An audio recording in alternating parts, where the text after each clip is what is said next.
বাংলাদেশে দেখবেন মেয়ে বাচ্চা হলে নামের আগে মোসাম্মাত লেখে, নাকি নাই আপনাদের এলাকায়? মোসাম্মদ জরিনা, মোসাম্মদ সকিনা, মোসাম্মদ উম্মে কুলসুম, এমন নাম লেখে না? যারা রাখে জিজ্ঞেস করবেন ফ্যামিলির অভিভাবকদের, ভাই মোসাম্মদ যে রাখলা, মোসাম্মদ মানে কি? বলবে মোহাম্মদ মানেও যা, মোসাম্মদ মানেও তা। পোলা হইলে রাখতে হয় মোহাম্মদ। মোহাম্মদ মানে প্রশংসিত। মোহাম্মদ মানে কি? প্রশংসিত, যেন তেন প্রশংসিত না, যিনি অধিক পরিমাণে প্রশংসিত তাকে বলা হয় মোহাম্মদ। আমার রাসূলের নাম মোহাম্মদ সাল্লাল্লাহু আলাইহি ওয়াসাল্লাম। তো এখন মোহাম্মদ ছেলেরা যারা নামের আগে রাখে বা বাপমা রাখে, এই নিয়তেই রাখে আমার বাচ্চাটা বড় হয়ে মোহাম্মদ সাল্লাল্লাহু আলাইহি ওয়াসাল্লামের খাঁটি প্রেমিক যাতে হয়, আমার বাচ্চার মধ্যে রাসূলের মতো প্রশংসিত গুণ যাতে আসে। কিন্তু এখন মেয়ে হলে মোহাম্মদ তো রাখতে পারে না, মোহাম্মদ তো ছেলেদের নাম, এখন রাখবে কি? এইটার লেডি ভার্সন আবিষ্কার করেছে মুসাম্মাদ। অথচ মুসাম্মাত আর মুহাম্মাদের মধ্যে কোনো মিল নেই। মুসাম্মাত অর্থ কি জানেন? মুসাম্মাত মানে এমন মাইয়া যার নাম রাখা হয়েছে। পৃথিবীতে কে ইখতিলাফ করেছে যে আপনার বাচ্চার নাম রাখা হয় নাই? নাম তো সবারই আছে, নাম ছাড়া আবার লোক আছে নাকি? আরে নাম ছাড়া লোক আছে। তো এখন মুসাম্মাত আপনি যদি নাও বলেন তাও সবাই জানবো যে নাম রাখা আছে। কেউ ডাকতে গিয়ে পেরেশান হবেন, ওই ওই ওই এইটা বইলার পরে খুঁজে পাচ্ছে না, নাম তো নাই, ডাকবো কি কয়া? এইরকম ঝামেলা অন্তত আপনাদের জেলায় হওয়ার কথা না। নাম তো সবারই আছে, আগে মুসাম্মাত লেখার কি ফায়দা? কে যে এটা আবিষ্কার করেছে তারে পাইলে নোবেল পুরস্কার দেওয়া যেত।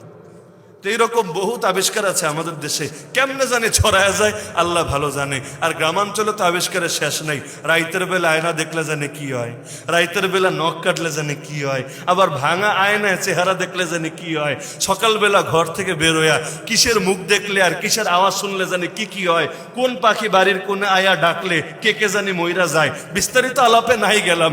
এইরকম হাজার হাজার কুসংস্কার খুঁজে পাবেন বাংলাদেশের গ্রামে গঞ্জে। এমনকি হুমায়ুন আহমেদরা তো চিনেন আপনার, প্রসিদ্ধ লেখক, বেচারা ইন্তেকাল করেছে, তার মায়ের একটা আত্মজীবনী আছে, তারাই লেখানোর ব্যবস্থা করেছে।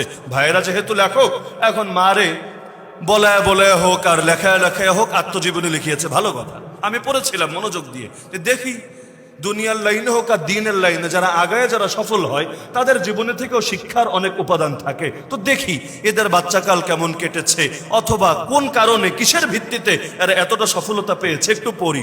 পড়তে পড়তে পড়তে এক জায়গায় গিয়া দেখলাম এক ফাঁকে ইসলামের একটা খোঁচা মেরেছে। কি বলে জানেন? ছেলে হলে এক কানে আজান দিতে হয় আর এক কানে ইকামত দিতে হয়, কিন্তু মেয়ে হলে আজান ইকামত দুইটা লাগে না, খালি একটা লাগে। ইসলাম তো সেই বাচ্চাকাল থেকে নারী আর পুরুষের বৈষম্য তৈরি করে দিয়েছে। আমি পয়রা আসমান থেকে যেন না যাব, এইটা আবার কি কথা? ছেলে হলেও ডান কানে আজান বাম কানে ইকামত, মেয়ে হলেও নাকি একটা করলেই চলে? মেয়ে হলেও ডান কানে কি দিতে হয়? ডান কানে মানে আবার বাচ্চা হইলে কান টাইনা ধইরা এরপর জোরে জোরে এমন ভাবে বইলেন না কানের পর্দা ফাইটে যাবে।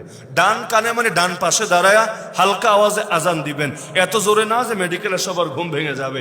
আর বাম কানে মানে বাম পাশে দাঁড়ায়া একামত দিবেন। তো ছেলে হলেও ডান কানে আজান বাম কানে একামত, মেয়ে হলেও ডান কানে আজান বাম কানে একামত। এটাই তো ইসলামের বিধান।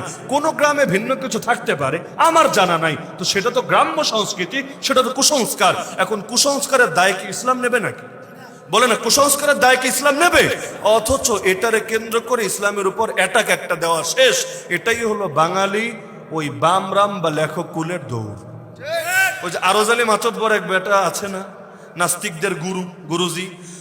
তো এখন আরজালি মাতব্বরের লেখা পড়েন, দেখেন সে যে ইসলাম রে পচিয়েছে লাইনে লাইনে, যে ইসলামের বিরোধিতা করেছে, এর কতটুকু খাঁটি ইসলাম আর কতটুকু গ্রাম্য কুসংস্কারাচ্ছন্ন ইসলাম। বেগম রোকেয়ারা চেনেন তো আপনারা?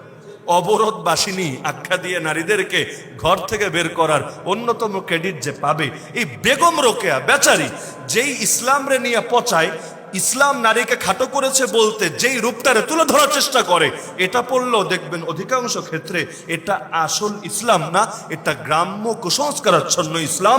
গ্রামে অনেক সময় নারীদেরকে অন্যায়ভাবে এমন অনেক কিছু তাদের উপর চাপায় যেটা ইসলাম বলে নাই, বরং ইসলাম হারাম করেছে, কিন্তু গ্রামের মানুষ এটাকে সংস্কৃতি বানিয়েছে। তো এখন এটার দায় যদি কাউকে বহন করতে হয়, গ্রামকে বহন করতে হবে, দেশীয় সংস্কৃতিকে বহন করতে হবে।